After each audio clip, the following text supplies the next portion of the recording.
Steve jobs की कहानी एक अनाथ बच्चे से लेकर दुनिया के सबसे आइकॉनिक इनोवेटर तक की यात्रा है। एक ऐसा व्यक्ति जो न केवल टेक्नोलॉजी को बदला, बल्कि हमारी सोच, डिजाइन और जिंदगी जीने के तरीके को भी रीशेप कर गया। उनका जन्म 24 फरवरी 1955 को सैन फ्रांसिस्को में हुआ, लेकिन जन्म लेते ही उनकी बायोलॉजिकल मां जोआन शीबल ने उन्हें गोद दे दिया, ये सोचकर कि उनका बेटा एक पढ़े लिखे परिवार में पलेगा।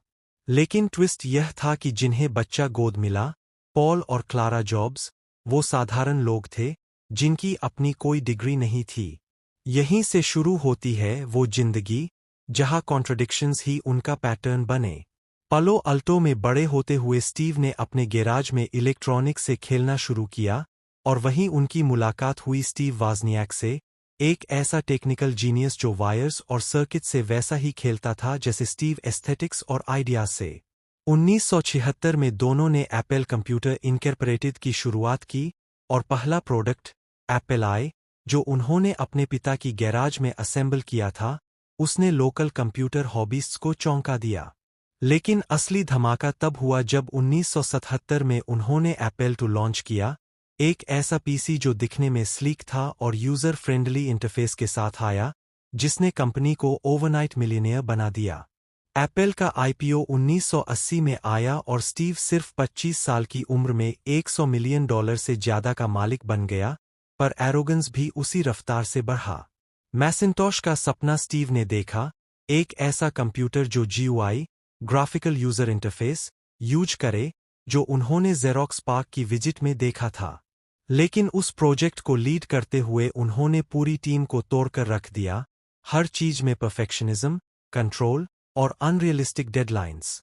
1984 में जब मैसिंटोश लॉन्च हुआ, तो 1984 वोंट बी लाइक 1984 वाला उसका एड एक कल्चरल फेनोमेनन बन गया। लेकिन प्रोडक्ट कमर्शियली उतना सक्सेसफुल नहीं हुआ, और कंपनी में इंटरनल पॉलिटिक्स ने स्टीव को किनारे कर दिया। इमेजिन करो, 30 साल का विजनरी जिसकी सोच ने पूरी कंपनी को बनाया, उसी को बोर्ड से बाहर निकाल दिया गया। इस मोमेंट को स्टीव ने बाद में स्टैनफोर्ड स्पीच में याद करते हुए कहा, getting fired from Apple was the best thing that could have happened to me. फिर शुरू हुआ दूसरा चैप्टर, नेक्स्ट की शुरुआत, एक प्रीमियम कंप्यूटर कंपनी जो हायर एजुकेशन और बिजनेस के लिए मशीन्स बना रही थी। नेक्स्ट क्यूब शायद कमर्शियल फेलियर था, लेकिन टेक्नोलॉजी वाइज इतना एडवांस था कि बाद में एप्पल ने 1996 में पूरी कंपनी खरीद ली, जिसका मतलब था स्टीव की एप्पल में वापसी। लेकिन उससे पहले एक और क्रांतिकारी मोड़ आया, पिक्सार। स्टीव ने एक स्ट्रगलिंग एनिमेशन डिवीजन खरीदा ल्यूकासफिल्म से सिर्फ $5 मिलियन में, और उसे पिक्सार बनाया। वहीं उन्होंने टॉय स्टोरी को ग्रीन लाइट किया, जो 1995 में रिलीज हुई और दुनिया की पहली full length CGI animated movie बनी। इस एक फिल्म ने एनिमेशन का चेहरा बदल दिया, और स्टीव की स्टेक से पिक्सार का आईपीओ लॉन्च होते ही वो बिलियनियर बन गया। अब आते हैं उस कमबैक पर जो इतिहास में दर्ज है। जब एप्पल लड़खड़ा रही थी, तब 1997 में स्टीव को इंटरिम सीईओ बनाकर वापस बुलाया गया, आईसीईओ, जैसा उन्होंने खुद कहा था। स्टीव ने पहले माइक्रोसॉफ्ट से $150 मिलियन का इन्वेस्टमेंट लिया, फिर पूरे प्रोडक्ट लाइन को काट कर सिंपल किया, और फिर शुरू हुआ एक ऐसा सिलसिला जिसने आने वाले 15 सालों में दुनिया बदल दी। 1998 में आया आईमैक, ट्रांसलूसेंट कलर्स और यूएसबी ओनली पोर्ट्स के साथ, जो बोरिंग बेज पीसीज को चैलेंज कर रहा था। 2001 में आया iPod, 1000 songs in your pocket, जिसने म्यूजिक इंडस्ट्री को दोबारा लिखा।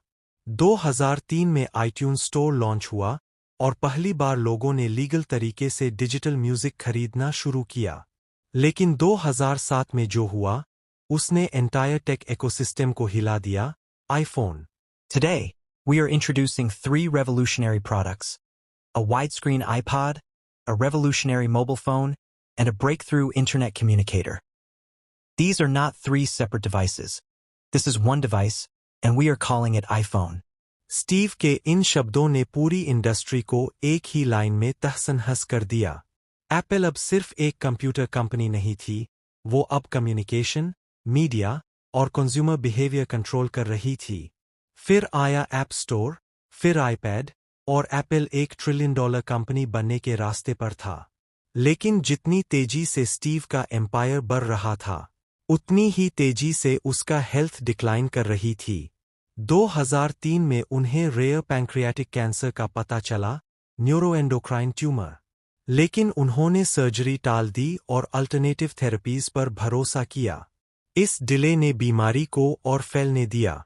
इसके बावजूद उन्होंने काम नहीं छोड़ा। आईफोन 3G, आईफोन 4 और आईपैड की पूरी एवोल्यूशन में उनकी इन्वॉल्वमेंट रही।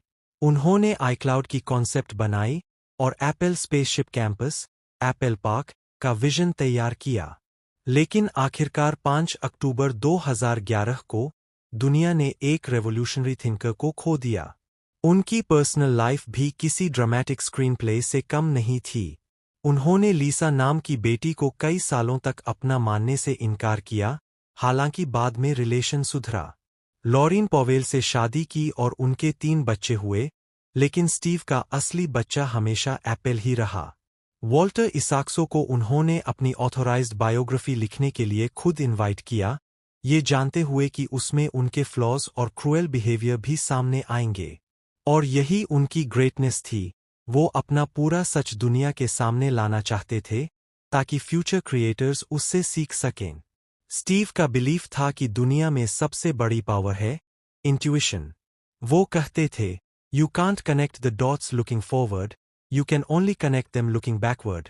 वो Zen teachings, LSD trips, India यात्रा और स्पिरिचुअल एक्सपेरिमेंटेशन को अपनी क्रिएटिविटी का हिस्सा मानते थे।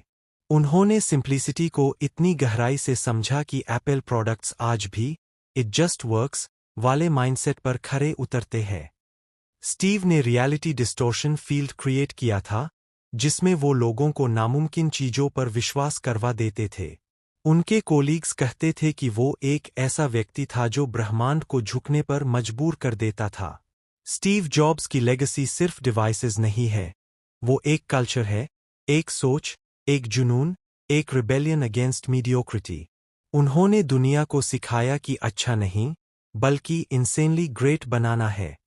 उनके जाने के बाद भी एप्पल, पिक्सार और पूरी सिलिकॉन वैली उनकी फिलॉसफी से संचालित होती है। स्टे हंग्री, स्टे फूलिश उनके आखिरी शब्दों में नहीं, बल्कि पूरी जिंदगी में गूंजता रहा।